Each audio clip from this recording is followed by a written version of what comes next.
नमस्कार मित्रांनो, ठरलं तर मग या एपिसोडमध्ये काय घडलं आपण ते बघणार आहोत. संतोषला भेटण्यासाठी चैतन्य, अर्जुन आणि सावंत पोलीस आलेले असतात. त्यावेळेस संतोष सर्व काही कोर्टामध्ये कबूल होण्याअगोदर त्यांना घडलेली सर्व घटना सांगतो आणि कशाप्रकारे त्या शांता मावशीला मारलं असं प्रियाने तो सांगतो. संतोष खूप रडता रडता सगळं घडलेली घटना सांगतो, कशाप्रकारे मारलं हे देखील सांगतो. आणि इकडे त्याच वेळेस चैतन्य आणि पोलीस त्याच्या बायकोला बोलवतात. बायको बघून तो अजूनच रडू लागतो आणि सर्व त्याची बायको घटना सांगते. आता संतोष कोर्टामध्ये बोलायला तयार असतो. तेवढ्यातच सायलीचा फोन अर्जुनला येतो आणि पोहतो आणि गाडीचा नंबर प्लेट सापडला आहे असं हे कळल्यानंतर अर्जुनला शॉकच बसतो, कारण ते पूर्ण आजीच्या रूममध्ये असतं. इकडे घराबाहेर पोलीस पहारा देत असतात. त्याच वेळेस प्रिया त्यांच्या हातात तुरी देऊन तिथून पळून जाते. पळून जाताना ती मनात विचार करू शकते की प्रियाला अडवणं पकडणं शक्य नाही. पण ती ज्यावेळेस बाहेर पडते त्यावेळेस तिला मंजिरी बघते. मंजिरी सायलीला कॉल करून सांगते की प्रिया घराबाहेर पडली आहे. ती कशी काय पडली, तिथं नजर कैद होती असं सायली बोलते. आता हे बोलणं अर्जुन ऐकतो आणि तो उठून बसतो.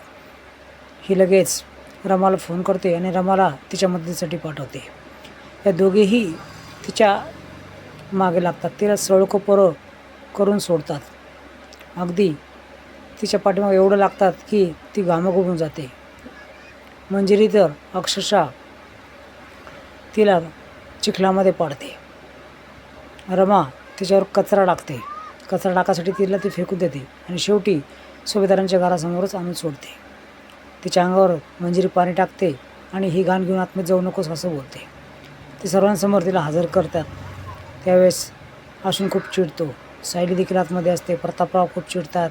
कल्पना देखील खूप बडबड करू लागते.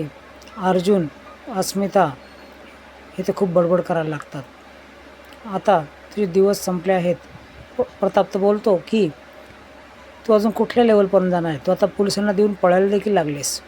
तू जेलमध्ये जायला हवी असं कल्पना म्हटल्यानंतर मी अजिबात जेलमध्ये जाणार नाही असं म्हटल्यानंतर हे दोघे येतात आणि तिच्या कानपडामागं मारतात. आता अक्षरशः आठवडाभर ही कानामागच खाते हे तुमच्या देखील लक्षात आले आहे, कारण तिचे पापच एवढे आहे. सायली दोघींचे आभार मानतात. आता यांच्याकडे DNA रिपोर्ट येतो. तेवढ्यातच खाली अस्मिताचा आवाज येतो की पूर्ण आजी आली आहे. खरंच पूर्ण आजी खाली आलेली असते आणि अर्जुन आणि सायलीने सर्वांनाच खाली बोलवलेलं असतं. रविराज देखील खाली आलेला असतो. त्यावेळेस कल्पना विचारते, आम्हाला सर्वांना इथं का बोलवलं आहेस. रविराज देखील बोलतो. त्यावेळेस अर्जुन बोलतो की तुम्हाला मी काय सत्य सांगणार आहे. ते सत्य खूप गंभीर आहे आणि घरातल्या व्यक्तीबाबत आहे. सर्वांनाच धाक पडतो की आता काय ऐकायला मिळणार आहे. तेवढ्यातच प्रियाला सर्वांसमोर आणलं जातं. त्यावेळेस प्रियाच्या बाबतीत हे खोटारडेपणा असणार आहे हे आम्हाला माहीतच होतं, पण हा खूप गंभीर आहे असं अर्जुन आणि सायली सांगतात.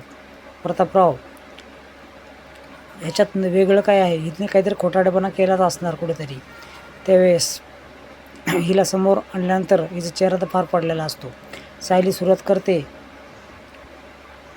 आणि तुम्हाला आता नेक्स्ट एपिसोडमध्ये बघायला मिळणार आहे की ती कशा प्रकारे तिचा सगळं चेहरा समोर आणतात. तिचा मुखवटा जो खोटारडा आहे ती दूर करतात आणि तिला घराबाहेर कसा काढतात. पुढचा जो आहे